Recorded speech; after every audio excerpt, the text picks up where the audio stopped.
നിങ്ങളുടെ favourite shows ഇനി ഒരിക്കലും മിസ്സാവില്ല. ഇപ്പോൾ C5 കാണും നിങ്ങളുടെ ഫേവറേറ്റ് ഷോസ് തികച്ചും സൗജന്യമായി. റിയ, നീ ഇത് എവിടെയാണ് ധൃതിയിൽ പോകുന്നത്? നമുക്ക് ഒരുമിച്ച് പുറത്തു പോവാന്ന് ഞാൻ നിന്നോട് പറഞ്ഞല്ലേ? ഇല്ല വിനയ്, എനിക്കിപ്പോ അതിനൊന്നും സമയമില്ല.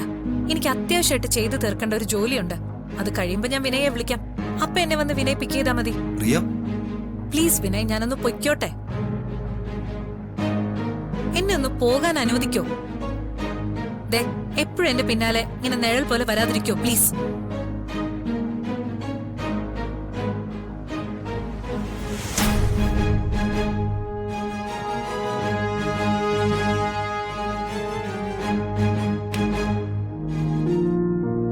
വിനയ്, വീട്ടിലെ തിളക്കമുള്ള സ്വർണ്ണ വിളക്കിന്റെയും പുറത്തുള്ള ഓട്ടുവിളക്കിന്റെയും വ്യത്യാസം നിങ്ങൾക്ക് ഇപ്പൊ മനസ്സിലായി കാണുമെന്ന് ഞാൻ കരുതുന്നു. താലി കെട്ടിയ ഭാര്യയായി ഞാൻ എത്ര കാലമായി നിങ്ങൾക്ക് വേണ്ടി കാത്തിരിക്കുക. എന്നിട്ട് നിങ്ങൾ അത് കാണുന്നില്ല. എന്നെ മറന്നിട്ട് അവളുടെ പിന്നാലെ പരക്കം പായുക. അവളുടെ കാര്യം നോക്കി പോവുക. വിനയ്, ഏത് പെണ്ണിനെ വിനയ് തലയിലേറ്റി വെച്ചാലും അവസാനം ഞാൻ മാത്രമേ ഉണ്ടാവൂ. പറയൂ വിനയ്, വിനയ്ക്ക് എന്താ വേണ്ടത്? അത് ഞാൻ നിറവേറ്റി തരാം.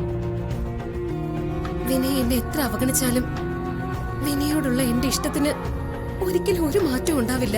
എടി, നിനക്കെന്നെ ഇഷ്ടമാണെന്നല്ലേ പ്രധാനം? എനിക്ക് നിന്നെ ഇഷ്ടപ്പെടണം. അങ്ങനെ ഇഷ്ടപ്പെട്ടാൽ എന്റെ ലൈഫിലേക്ക് വേറെ ഒരു പെണ്ണും കടന്നു വരില്ല. നീ അതിന് ശ്രമിക്ക. എന്നെ ഇഷ്ടപ്പെടുത്താൻ നോക്കടി. എവിടെ ലോകം കീഴ്മേൽ മറിഞ്ഞാലും നിനക്കതിന് സാധിക്കില്ല.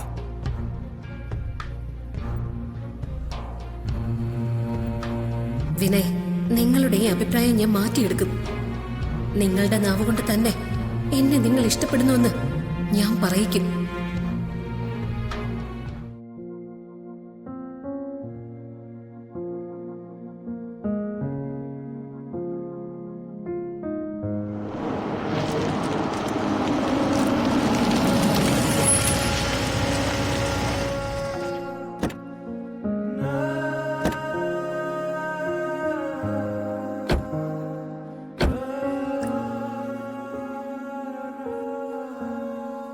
ഹായ്. ഹായ്. സുഖാണോ? വർക്കിന്റെ സ്ട്രെയിൻ മാറ്റി വെച്ചാൽ സുഖമാണ്. നിങ്ങൾ രണ്ടാളും ഹാപ്പി അല്ലേ? ഹാപ്പിയാണ്. ഞാൻ ഇടപെടേണ്ട വല്ല ഇഷ്യൂസ് ഉണ്ടോ? ഉണ്ട്. What happen? അന്ന് എനിക്ക് മുന്നറിയിപ്പെന്ന കാര്യം വല്ലതാണോ? അത് അരവിന്ദൻ സാർ ശ്രദ്ധിക്കണം. ശ്രദ്ധിച്ചേ മതിയാകൂ. ഇത് മറ്റൊരു കാര്യമാ. എന്താണ് വിഷയം? അല്ല, അരവിന്ദ് സാറിന് ഒരു റിയ അറിയാമോ? റിയ? വിനയ് അടുത്തിടെ ഒരു ഗേൾഫ്രണ്ടുമായിട്ട് വീട്ടിൽ വന്നിട്ടുണ്ട്. അവളാണ് റിയ.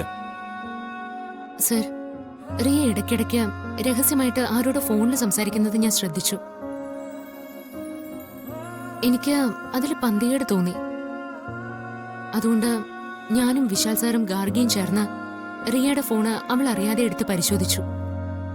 അപ്പോഴാ അവള് നിരന്തരം സംസാരിച്ചത് ആരോടാണെന്ന് ഞങ്ങൾക്ക് മനസ്സിലായത്. ആളെ അറിഞ്ഞപ്പോ ഞങ്ങൾ ഞെട്ടിപ്പോയി. ആരായിരുന്നു അത്? അത് ജിതിനായിരുന്നു. ഡൗൺലോഡ് ചെയ്യൂ C5 ആപ്പ്. കാണൂ എല്ലാ എപ്പിസോഡുകളും സൗജന്യമായി.